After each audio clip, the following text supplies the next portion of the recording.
All points ready. Begin. Go, go, go!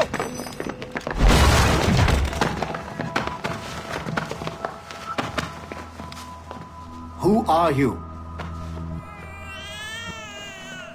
Don't you touch her! Oh, for God's sake, restrain him. You, give me the child. Oh, shush now. You're all right. Elena! Calm down, Mr. Berg. I promise you I won't hurt your daughter. Who are you? My name is Warren Vidic. I work for Abstergo Industries. You quit the Utiyaga regiment and became a freelance mercenary in order to afford better care for Elena's cystic fibrosis. How's that working out for you? Arkele! I have an offer for you. I don't work for people I don't know. It's not that kind of offer. I'm going to remove an item from my pocket. What is that? This little pill? It's actually for her. Go on, little one. Have some medicine. Stop! There now. Isn't that better? This pill will cure her. It isn't on the market, but it can be yours if you agree to participate in a little training program I put together. What does Abstergo need with someone like me? Oh, you won't be working for Abstergo. However, if you perform, Abstergo could work for you. I want one thing before I agree. Name it. That one there. He upset my daughter. I understand. Gentlemen, release Mr. Berg. Jenkins, give him your gun. What? Now! Yes, sir. Satisfied? It's a start.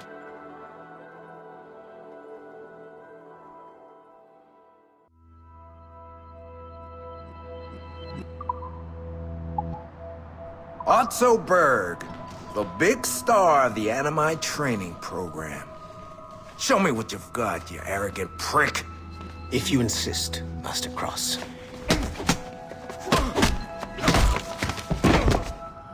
I believe that my training will soon be complete. Wouldn't you agree? What's so funny? I was wrong about you. You're not arrogant. You're just deeply fucking stupid. Oh, Your body, your mind, they're not yours anymore. You understand? All you have left are the voices. I don't suffer from your condition. My animus sessions were carefully... No, no, no! My voices are ghosts! Dead! So they can only ever say the same things over and over and over and over. But the ones in your head will never die. And they own you now. I am the Order's humble servant. You're not even a person anymore. You're a tool, a weapon, a plaything. We're done here. And in the glorious New World Order, there won't be any room for broken toys like us!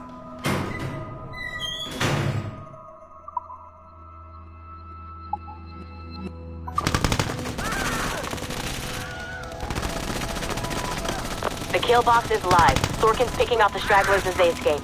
Good. Proceed to stage 2. All points, the word is given. Stage 2 is a go. I repeat, stage 2 is a go. Get those doors down. 3, 2.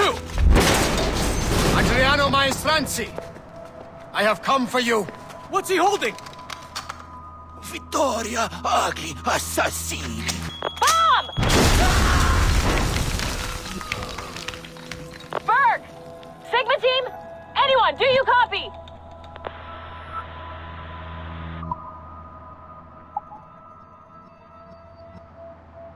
It is 4:26 on December 13, 2012.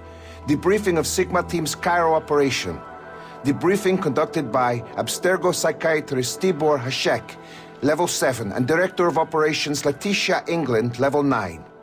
State your name and rank for the record. Juhani Otto Berg, service number OP-114-8506-B, Master Templar. How would you classify the result of your Cairo mission, Master Berg? I would call it a complete success. The new Sigma team performed admirably. That's going a bit far, don't you think? The target, William Myles, was apprehended and the first civilization artifact was retrieved. Both were handed off to Warren Vidic without incident. May I ask how you would rate the mission? We're pleased with the results, but not with the methods with which you achieved them. I see. May I ask why? You went off mission. You were supposed to apprehend the target at the airport, not at the museum. When the target emerged from the plane, he was posing as a tour guide for a class of high school students on a field trip. A member of Sigma team informed us you aborted the mission then and there. I will not deny this, but tell me, who talked? I cannot reveal that. No matter, I will find out on my own. Back to business. The target was very smart, but also very sloppy. Explain. The target possessed advanced counter-surveillance techniques, but lacked the skill to implement them properly. The target was trained as an assassin since birth. I am aware. However, it has been many years since he was an active field agent. He must have been very desperate to go himself, as these days he is more of a talker, a puppet master. And what are you? A predator. A predator who defied orders because of the presence of some schoolgirls. I prefer to think of myself as one who can choose the most opportune time to strike. The last time I followed orders to the letter was in Florence. That did not end well for anyone. Was it that? Or did the students perhaps remind you of your daughter? I separate my work and personal life completely. Your daughter's recovery has been remarkable. I do hope her progress continues. Please, don't. I beg your pardon. I find your attempt to threaten my child vulgar and unnecessary. Explain. Abstergo's pharmaceuticals have given my child a chance at a life free from pain. And I have at last found what I believe to be my calling in life. And for that, we expect obedience. For that you have my loyalty. The involvement of the children in Egypt compromised the original mission. Nothing more. We already have one Master Templar that we can barely control. I don't like the idea of having two loose cannons out there. With all due respect to Master Cross, while he is gifted, he is mentally disturbed. We mean no disrespect, but after losing your team in Florence, we felt a need to keep a close eye on you. I achieved all mission objectives, and achieved them without bloodshed. So my only question for you is, am I in command of Sigma Team or not? As you said, the results were impeccable. Then I believe this meeting to be at an end. I request permission to leave. Do you have something more important to do? I am going to find out who among my team talked to you. I will not tolerate that kind of insubordination. I think we can stop here. The briefing ended at 4:34. Transcript to be sent to Alan Ricken for security clearance.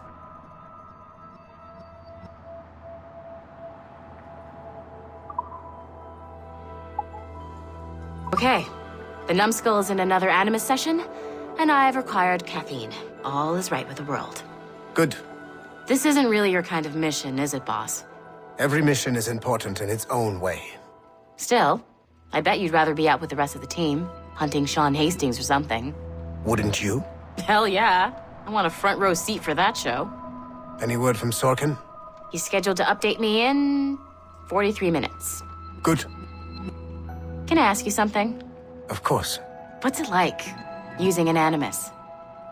I went through the Animi training program. It felt like the drills we used to do in the UT Jaeger. You never use a normal Animus like this one? To relive your own genetic history? Only once. Really? Who were you? I was a young man. On the Viking raid on Lindsey Fan. 793, northeastern coast of England. Sorry, history nerd. So, how was it? It was summer. Good sailing weather. The monastery was a center for religious studies, and we crashed into the city like a tidal wave. And? And? We pillaged and burned. They thought we were demons. The details of the memory were so vivid. I lost myself in the bloodlust. I defeated a Saxon, a great warrior, but did not want to kill him. I invited him to join our clan. Ah, Norse adoption rituals. The chance to sail the world with the Vikings. Yes, a chance to see the world as it really is. What happened then? He wept. Then he cried out that God had abandoned his people and that nothing remained but chaos. I felt such pity for him. I killed him without a second thought. After we're done here, are we gonna have to kill the numbskull? We will see.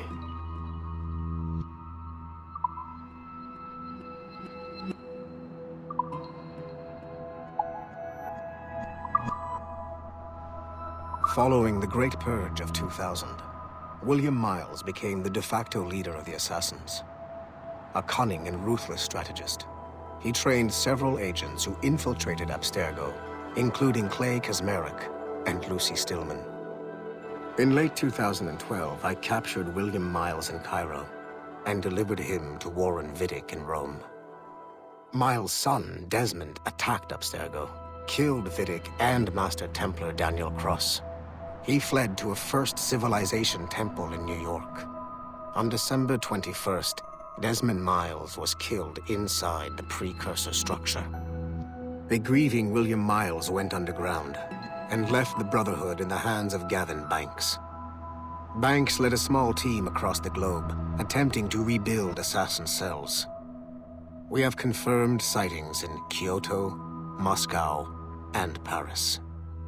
Myles resurfaced in late 2013, and we have confirmed his involvement in the infiltration of Abstergo Entertainment Montreal by the assassins Sean Hastings and Rebecca Crane.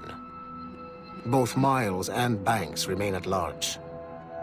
Agent Acosta has tasked the Akashic satellite Plexus to sweep the planet for traces of assassin activities. We have yet to locate them.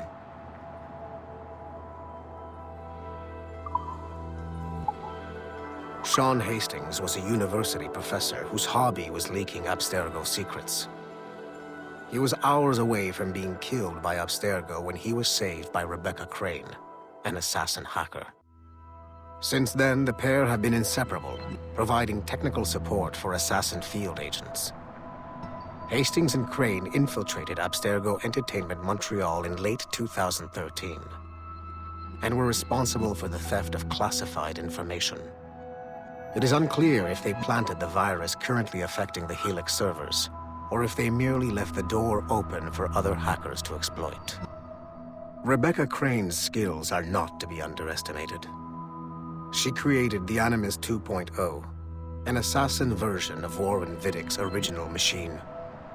It appears that she was also largely responsible for establishing a new, more secure assassin network.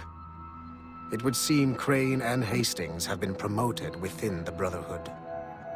There are rumors that they are now leading some kind of hacker collective known as the Initiates, and attempting to lure them to the assassin side.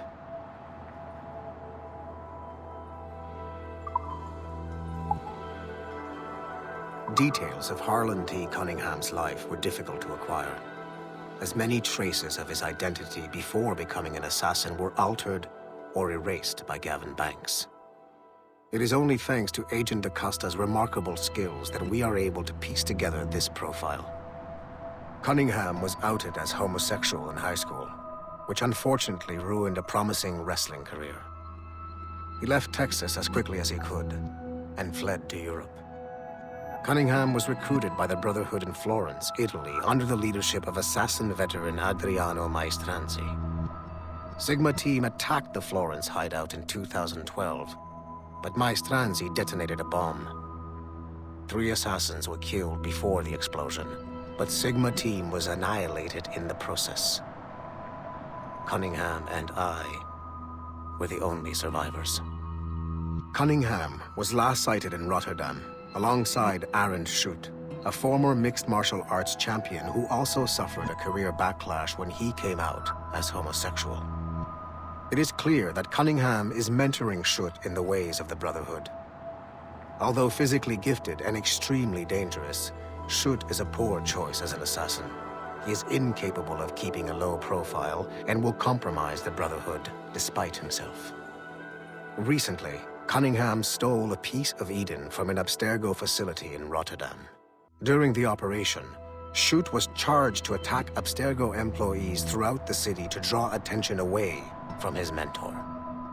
Although Sigma T managed to reclaim the item, both Cunningham and Schutt escaped. I will not allow Cunningham to get away from me a third time.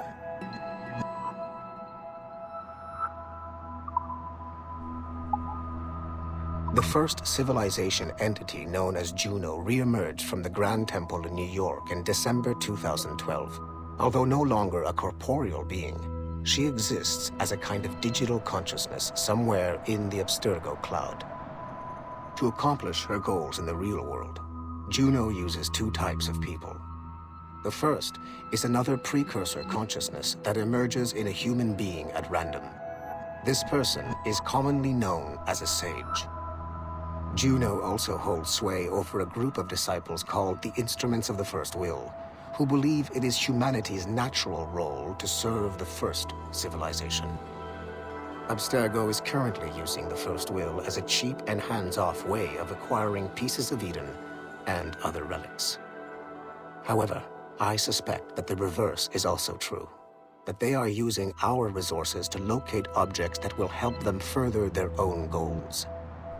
I do not trust them, but for now, all I can do is have DaCosta monitor their activities. Juno's motives are unclear. Although she has made one attempt to possess a corporeal body, she appears to be more powerful as a digital entity. Agent DaCosta fears that should humanity ever achieve singularity, a fusion of humanity and machines, Juno would become unstoppable. Ironically, it is Abstergo itself which is driving civilization in that direction.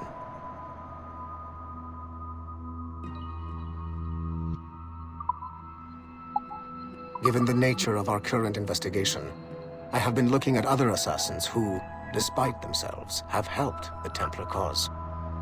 The first is Clay Kaczmarek, who infiltrated Warren Vidick's Animus project in Rome. He became the project's Subject 16. Kaczmarek's rich ancestry helped Vidick to identify the Renaissance assassin Ezio Auditore as a person of interest. Driven mad by overexposure to the Animus, he committed suicide. However, Kaczmarek may have unexpectedly become useful again. While in the Animus, Subject 16 came into contact with the first civilization entity known as Juno. Perhaps studying his bizarre Animus experiences can help us find a way to deal with the looming threat Juno promises. With Subject 16 out of the picture, Vidick needed a replacement. Desmond Myles, a runaway assassin, was captured in September 2012 and was used as Animus Subject 17 to further the search for an Apple of Eden. He managed to escape and uncovered an imminent threat to the planet. A solar flare similar to the one that wiped out the precursor race over 75,000 years ago. Desmond Myles also reactivated a first civilization temple in New York and used it to save the world, but it cost him his life. Abstergo recovered his body. In death, Desmond Myles became Sample 17, and his valuable genetic data was uploaded to the cloud servers in order to benefit all branches of Abstergo. Whether they live or die, we must continue to find ways to make the assassins work for us.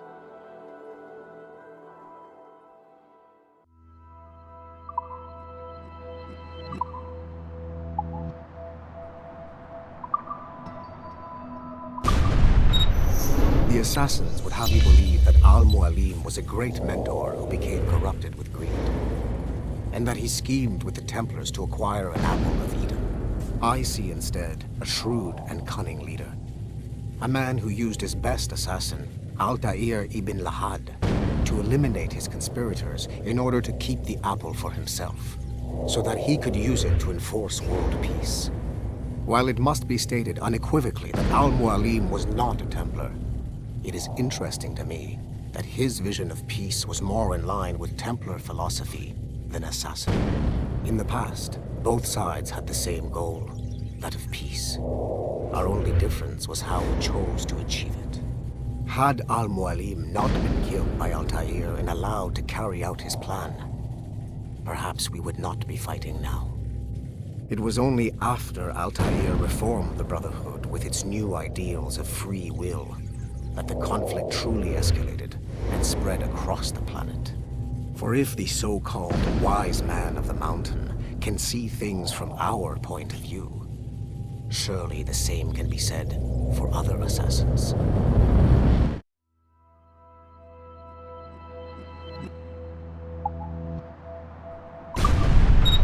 François Macandal saved Baptiste from slavery and inducted him into his so-called Brotherhood. Macandal was a vicious mentor, and in his desperate attempt to liberate slaves, he broke his own creed by indiscriminately killing nobles. Misguided as they are, some assassins are honorable. Macandal was not one of them. Thanks to the calculating genius of Madeleine de Lille, the Templars made an example of Macandal by way of public execution in 1758. His pathetic excuse for a brotherhood quickly fell apart. When his comrade and childhood friend Agathe fled to Louisiana, Baptiste saw the futility of his former life in Macandal's brotherhood. Madeleine saw Baptiste's potential and instructed her Templars in New Orleans to strike a deal with him. If he could draw Agathe out of hiding and eliminate him, he would be granted a place in the Templar Order. Although Baptiste was killed by the assassin Aveline de Grandpré, his path clearly demonstrates the inherent superiority of Templar ideals over assassin terrorism.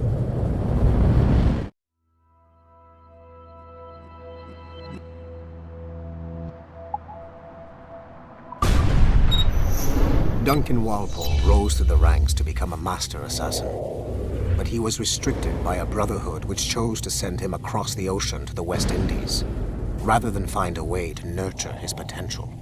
Once there, Duncan attracted the notice of Laureano Torres, former governor of Cuba and Templar Grand Master. Through their correspondence, Torres offered a less violent way to achieve their mutual goals, by using precursor artifacts as a surveillance system, rather than the murders and scheming favored by the Brotherhood. Sadly, Duncan was killed by a pirate before the Templars could help him achieve his potential. Although Duncan's story does not have a happy ending, it clearly demonstrates that the Templars' highest goals of peace and order need not exclude personal success and achievement.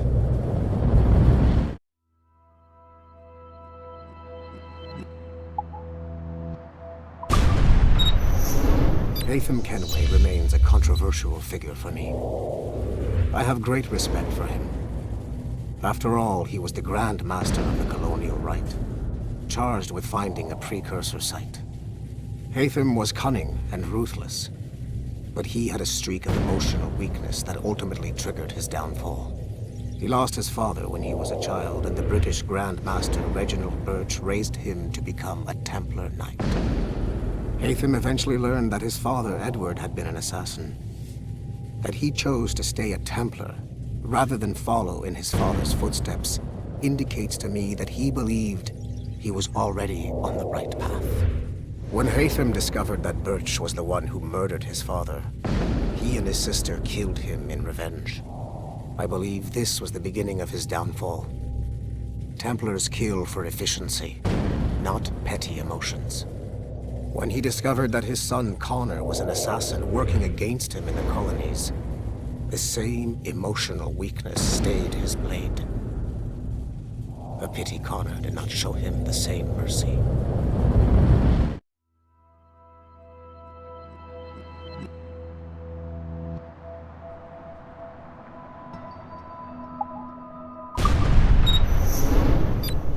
Like Haytham Kenway, Daniel Cross came from an assassin bloodline.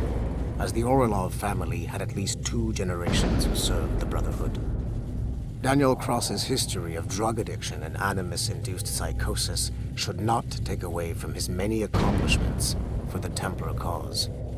Under the influence of Warren Vidic, he was planted into the Brotherhood and earned their trust, eventually meeting their reclusive mentor. Then his subliminal programming activated, and he killed the mentor, triggering the first great purge of the modern age. Al-Mualim, Haras, Vali Sel Tradat, Baptiste, Duncan Walpole, Hatham Kenway, Lucy Stillman, Daniel Cross. These are but a few prominent examples of something I've always felt. That there will always be assassins who are willing to abandon their cause to serve ours. Yet there is no one who embodies this idea better than Shay Cormac. And I want the assassins to confront this painful reality.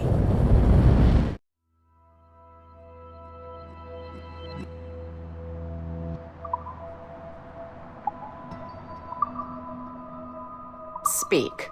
Why has Violet DaCosta been removed from Sigma Team?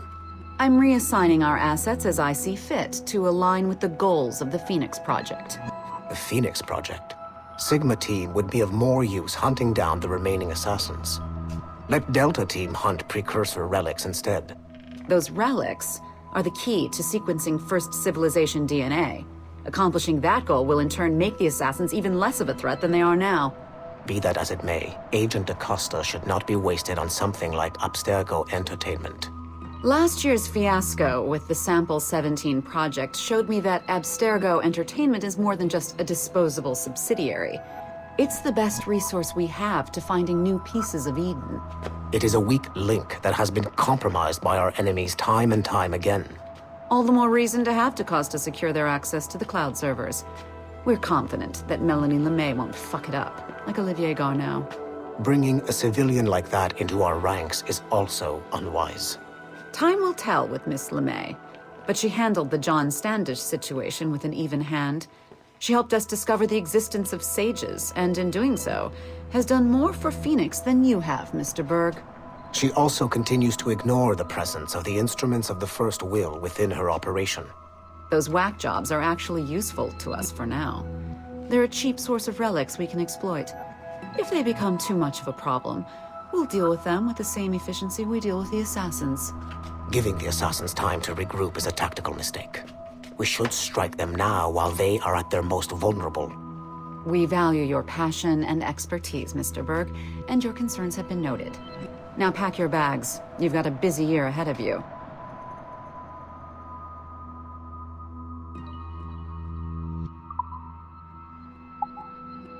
Field Report, Phoenix Project. November 1st, 2013. Agent DaCosta alerted me to a possible lead on the Koh-i-Noor diamond. A replica can be found among the crown jewels of England.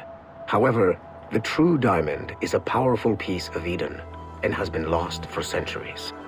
Jot Sura is a programmer at Mysore Tech, a company working with Abstergo Entertainment to release a variant of the Animus headset to Asia, called the Brahman device. He's been associating with Siobhan Dami, the sister of Jadseep Dami, a known assassin. Could the Brotherhood be using the Brahman device to locate the Koh-i-Noor? Until we have more evidence, I have decided to use a local Abstergo strike force rather than mobilize Sigma Team. Update, November 3rd, 2013. Jot Sura was abducted outside of Dreamland Studios in Mumbai. He was seen being forced into a van by Siobhan and Jadseep Dami. This confirms my suspicions. The assassins must be using Jot Sura's genetic memories to locate the Koh-i-Noor. I have authorized the local Abstergo soldiers to engage and eliminate the assassins, with instructions that the Brahman device must be kept intact. I am en route to India. Update, November 4th, 2013. I arrived in India too late. Our strike team engaged the assassins in 2 separate conflicts. The body of Siobhan Dami was found at the first site, but her remains were too badly damaged in an explosion to collect any genetic information. I found the Brahmin device at the second site, but after reviewing the genetic memories recorded within, I am relieved to find that Jotsura's bloodline was a dead end. The real Koh-i-Noor diamond remains lost to both sides. Jatsib Dami escaped, which means we must monitor this new assassin activity in India closely. I am closing this file and proceeding to my next mission.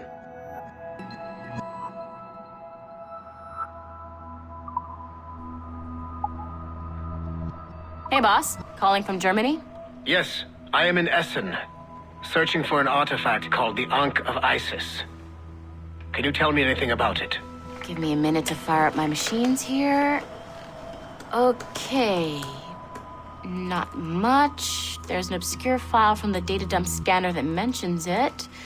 It was allegedly 14th century Germany, where an assassin named Lucas Zergberg fought a Templar offshoot called the Brothers of the Cross. How original. That's the file that led me to this bland shit pile. Is there anything else? Anything outside of Abstergo official records? Nobody's ever seen the thing. There's all kinds of stories about its history, from Roman Gallia, Egypt during the Middle Ages, and even a cell of modern-day assassins. Oh, and it apparently raises the dead. Is there any evidence to support this? None at all. You know what I think? I think this is bullshit the assassins are spreading around so that people like us waste our valuable time sniffing after it. Smells like a trap. Agreed. Keep an eye out for new information about the Ankh. While it may not lead to an artifact, we may be able to follow the data back to some assassins. You got it, boss. Where are you off to next? Cuba. I'm going to excavate the observatory.